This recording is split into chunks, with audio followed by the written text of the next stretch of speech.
once again, warm welcome, Flight Sim and other stuff, and we're into the StreamDeck and the next part of the tutorial. Now, I'm going to go through some basics and talk you through setting up a StreamDeck panel for the C172, the Cessna. And this is going to be based on Lorbe's Access and O's, which is a commercial product. And there are free options. Well, there is at least one free option that I'm aware of. He says, looking at his screen very quickly because I didn't have it up, there's a product out there called Flight Tracker, which is a very similar thing to Lorbe's Access and O's. It only deals with StreamDeck. It doesn't do the other stuff that Lorbe does, and I'm all for open source and low cost software. But I've got to say, sometimes commercial software is really worth it. And for the £18 it's going to cost you for Access and O's, I strongly recommend it. But like I said, there is at least one free alternative if you want to go down that route. And it is pretty good, so I might even do a video on it. But for the moment, sit back and let's take a look at Access and O's, StreamDeck, and the Cessna 172.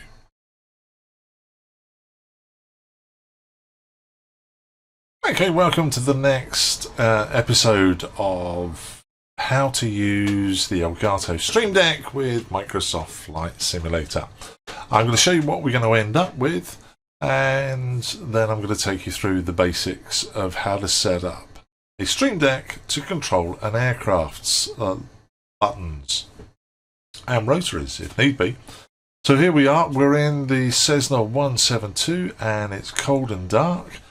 And if I bring up the StreamDeck XL I have sitting on my desk here, let's show you how this works. So jumping into the cockpit, we go to the lower panel. There, you can see here I have a button on the StreamDeck for the batteries. If I switch the battery light on and then switch the master switch on, you can see the switches here activating, and you can see the lights coming on the StreamDeck. I then put the beacon light on. I have to bend down because the camera's in the way. Put the beacon lights on, and the cut-off valve is actually out at the moment. So if we go to the bottom one, we can see that sticking out, and it's out on this graphic here. If I press it in, the button's in on the graphic, the button's in down there. So back to that lower panel, and I can turn the ignition switch right. Keep turning it right till we get to start. And there we are, started. I can now go to the avionics, switch views over there, and if I switch the avionics button on, there those are. So I'm going to show you how to use this, how it was programmed. Oh, well, I'm not going to take you through everything because there's nothing like playing around. I'll show you how to modify it and download it. Dead simple.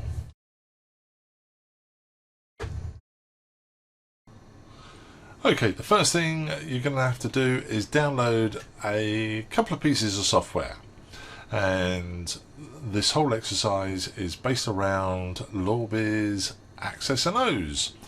This is a commercial package and you are going to have to spend some money if you're going to carry on using it, but it does a free version for you to try before you buy, timed out to last for 20 minutes. It's 20 minutes at a time, so you just close it and restart it and it'll run for another 20 minutes. So plenty of time to play to make sure that you're happy with it. So I will put links to all the software you need in the show notes below. So you're going to go to Access and O's, and to the download section. In here you will find the download files for P3D, FSX and Microsoft Flight Simulator, the one we're interested in. So you download that file there. Once you've downloaded Access and O's, install it. And we'll come to that in a second. And then you're also going to download this StreamDeck plugin. So you're going to download that file as well. Downloading the installer, dead simple. Here we go.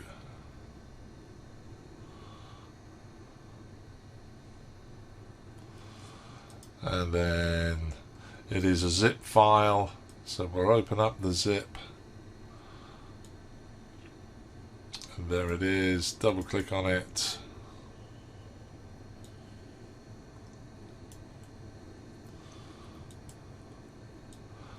And all I have to do is run this. I'm not going to run it because I've already got it installed.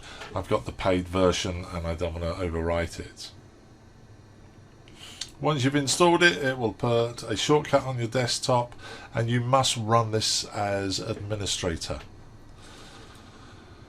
And when you run it, you'll have something that looks a bit similar to this, except I've got something assigned in here already. This will be covered in another video. When I get round to doing it, I'll do a setup on Access and O's. The reason that I love Access and O's, apart from anything else, it gives you profiles and it automatically loads and switches the profiles. So here on the left hand side you can see I've got the throttle. If I move the throttle, you can see that line moving, and the mixture. I've got those two mapped to a throttle quadrant on my right hand side, and I've got a load of other buttons here.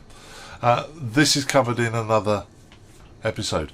For now, you can leave it all blank because we're going to talk directly to Access and O's and we won't need this. But you do have to have it running and you do have to make sure it's connected to your simulator with that green light. So we will be coming back to this in a second. So along with Access and O's, the work has already been done for you. Again, a link in the show notes below. Here is the StreamDeck XL, and you download the file from here as well. So you click the download and you'll get another zip for the C172, and if you bring that onto your PC and unpack it, you'll find inside the zip file all of these. We have the graphics required and the StreamDeck profile. So you unzip this, I've done it to my desktop, double click this and it will load up the StreamDeck profile for you, and the StreamDeck profile that it loads. So if we bring StreamDeck onto the desktop, that is it, and it's all ready to run. Like I said, as long as Access and O's is running, then all of these buttons are pre-configured. I'm going to show you through a couple of the buttons and then I'm going to leave you to play with it. So,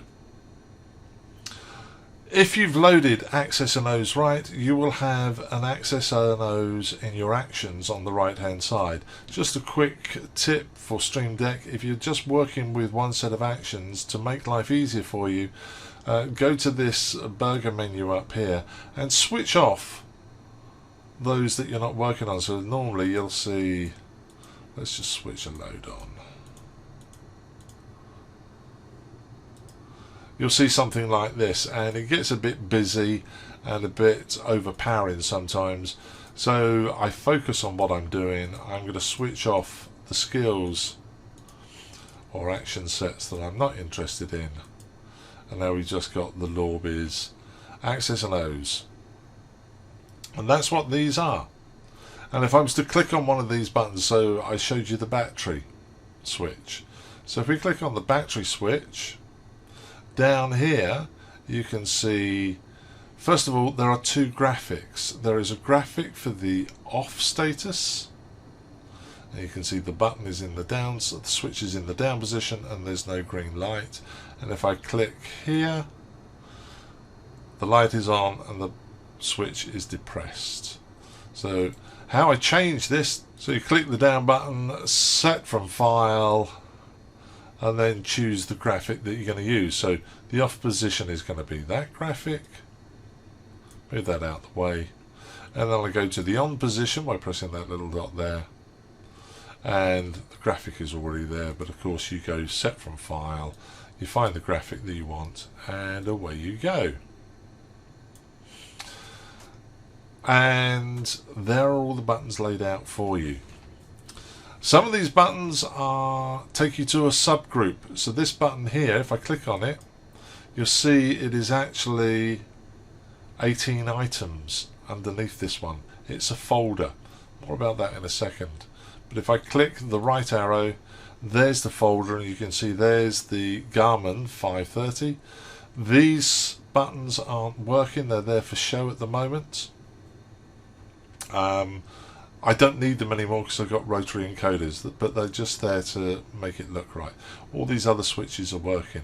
If I go to the up arrow, it takes me back. So I've got some empty buttons here. Let's use one of these just to show you how things are set up. So a toggle button could be used for, yes, replace. I'm going to toggle the parking brake on and off. That's a good one to use, and I'm surprised I haven't got a button for that already. So let's use a parking brake toggle. The graphic at the moment is a default graphic, green on, black for off. Let's set this up as the parking brake, and we'll change the graphic in a second.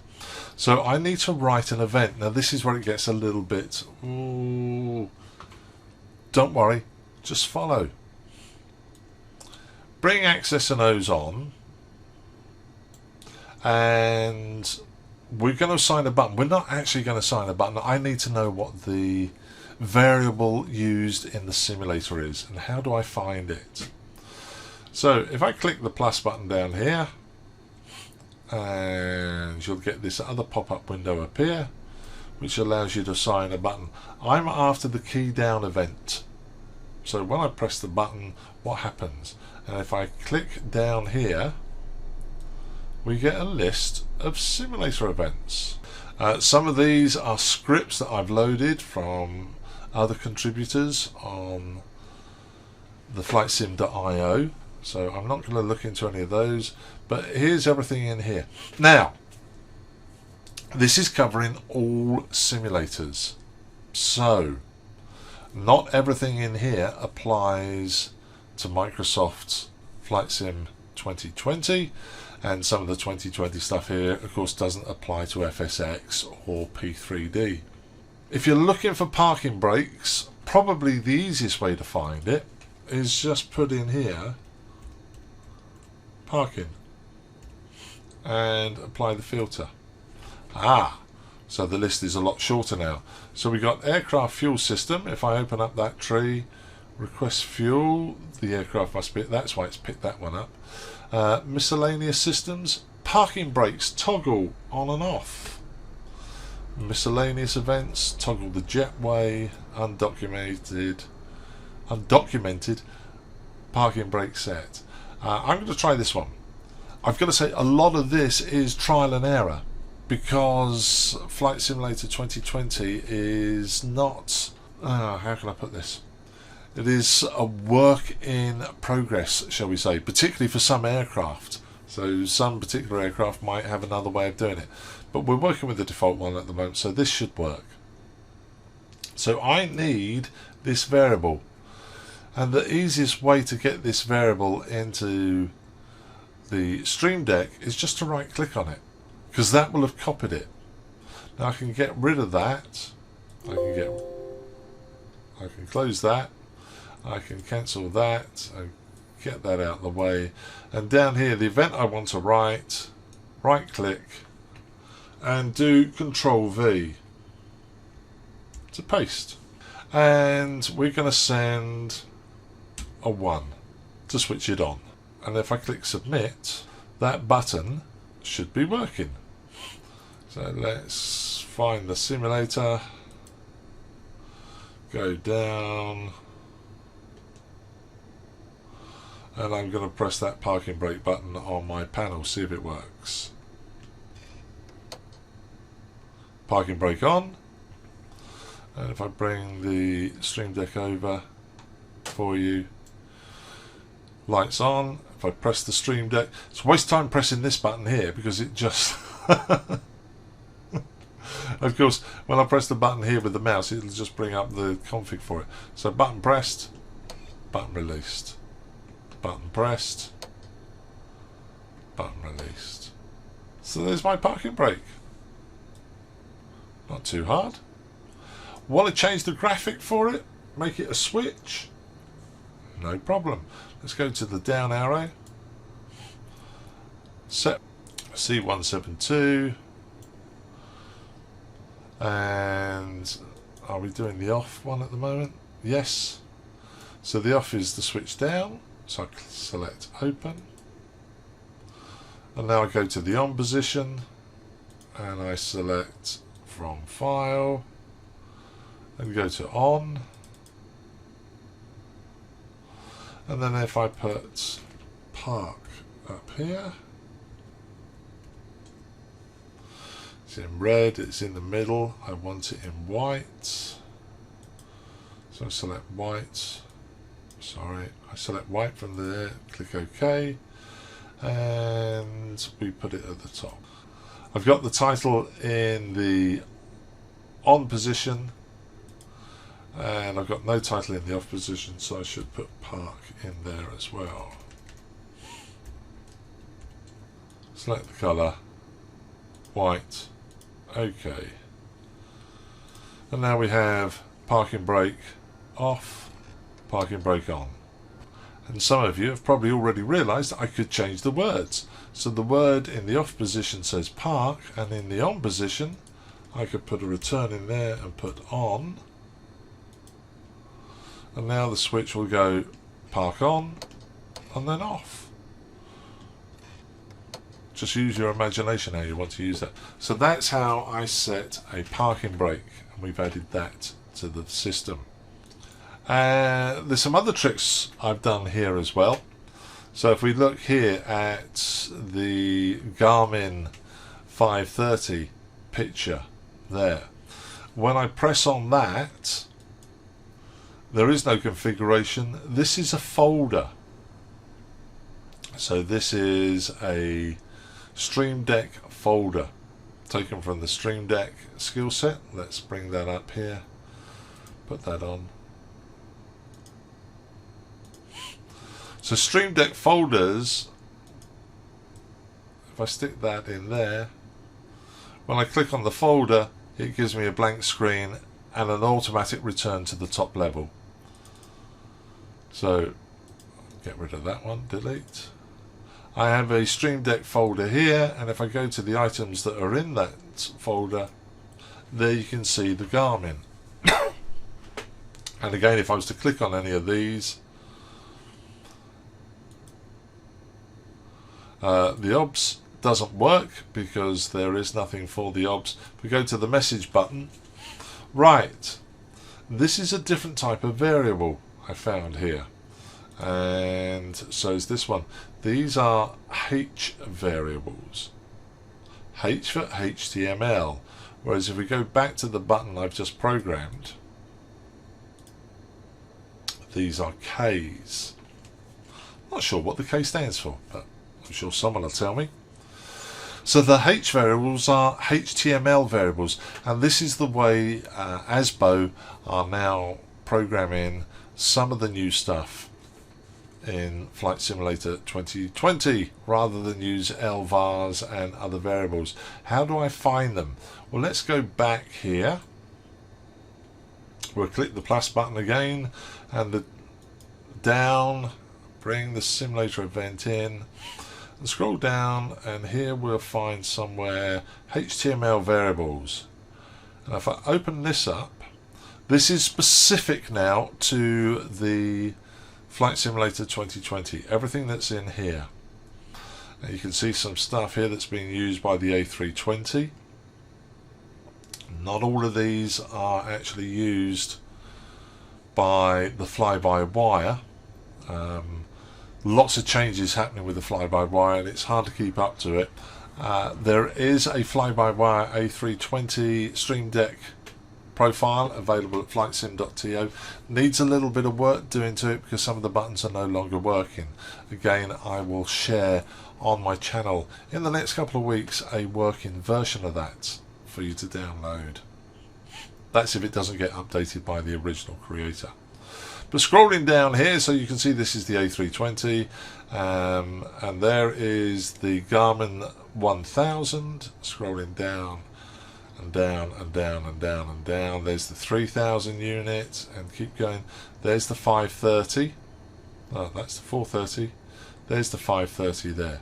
Again, the quickest way to get to this is just put in AS ASBO 530 and apply filter, and now I will only see the 530s. So you can see here there is no OBS button.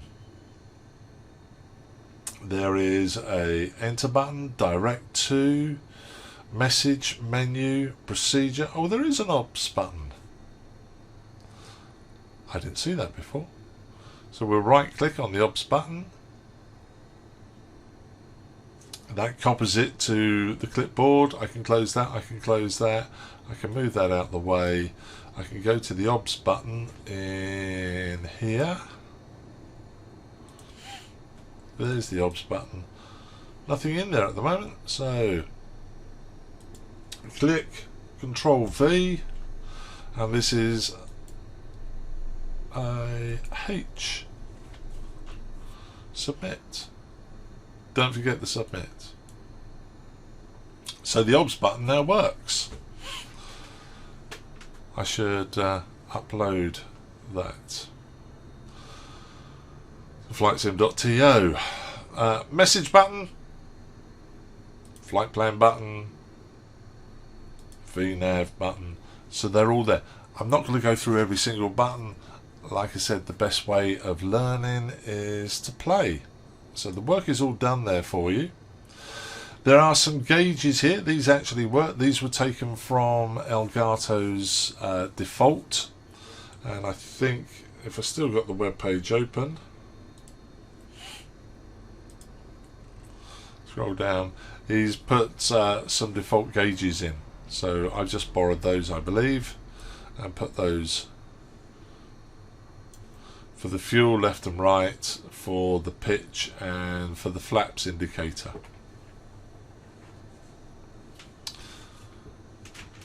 So have a play. The idea of this video was to start you on the track. If you have any questions and need some clarification on anything, just ask the question in the notes below, and I will do a short video to answer any questions.